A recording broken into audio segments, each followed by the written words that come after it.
When things go wrong in a crime movie, there's usually only one thing for it: run, or more often, drive.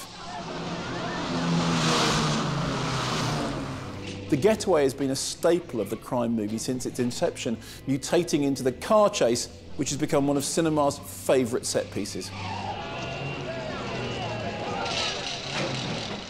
From The Italian Job in 1969 to The Driver in 1978, there was a spate of crime and heist movies featuring ever more elaborate and destructive car chases.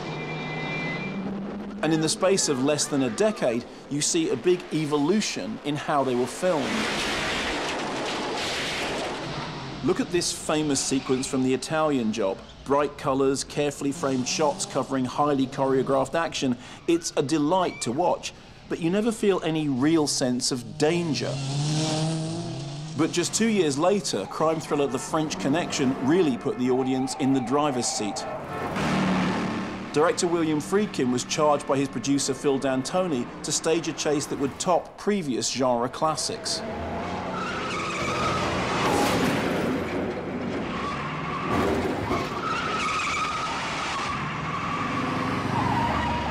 The problem is there was no chase in the script or in the true-life book upon which the film was based.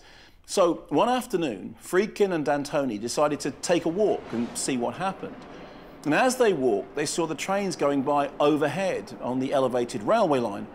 And the idea struck them, why don't we have a car chase in which the car chases the train? The French Connection chase became something of a cinematic milestone.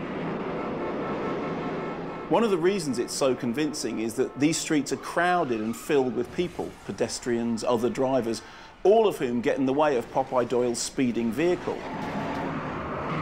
The chase scene has a terrific sense of verisimilitude. It looks real, and some of it was.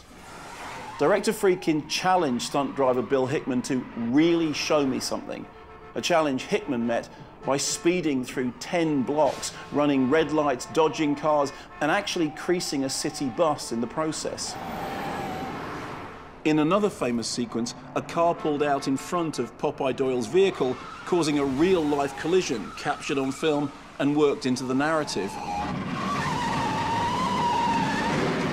The French Connection was one of many movies to which director Edgar Wright looked for inspiration when making Baby Driver, his love letter to films like The Driver, The Getaway, Freebie and the Bean, and William Friedkin's To Live and Die in LA.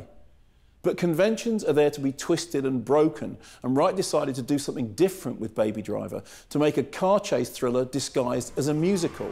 The French Connection meets An American in Paris.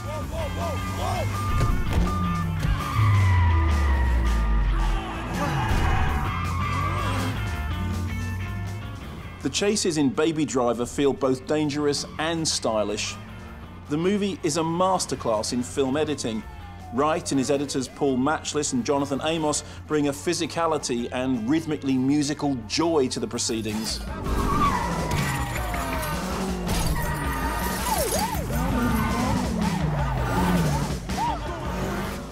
Although Baby Driver is a heist movie, it has its roots in a pop video which Wright made in 2003 for Mint Royale's Blues Song, in which Noel Fielding danced in the seat of a parked getaway car while his buddies pull a job. Steps on my saddle, pick me up, I got my booty, Thank you very much, ladies and gentlemen. Right now, I got the... Indeed, Baby Driver opens with an explicit nod to its small-screen dry run, with Ansel Elgort lip-syncing to Bell Bottoms by the John Spencer Blues explosion. Bell Bottoms! Bell Bottoms! While his cohorts rob a bank.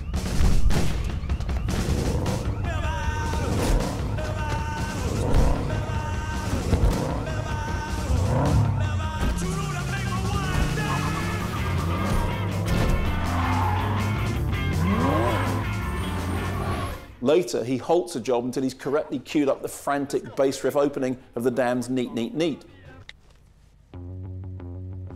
The fuck? Okay, go.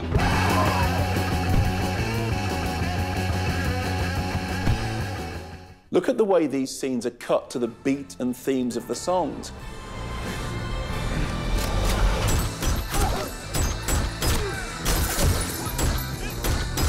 Although the narrative of the film is one of criminals on the run, everything about the look and, more importantly, the editing of Baby Driver tells you that you're watching a song and dance routine.